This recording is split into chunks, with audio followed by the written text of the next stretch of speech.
গত বছর এই সময় মাহফিল করতে গেলে বক্তাদের বিভিন্ন সবক নিয়েই কথা বলতে হতো। আমরা মানুষের সবক দিতে আসতাম, কিন্তু নেতারা উল্টো আমাদের সবক দিত। এটা বলা যাবে না, এদিকে যাওয়া যাবে না, এ করা যাবে না, রাজনীতি করা যাবে না, সুদের বিরুদ্ধে কথা বলা যাবে না, এই সমস্ত কথা শুনে আমাদের চলতে হয়েছে। কথা বলেন ঠিক না বেঠিক?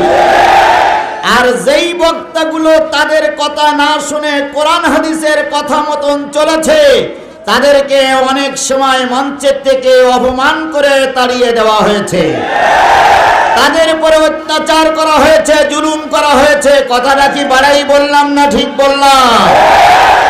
সেই দিন কি এখন আছে? কে পরিবর্তন করে দিয়েছে? আপনি আমি পরিবর্তন করতে পারিনি। পরিবর্তন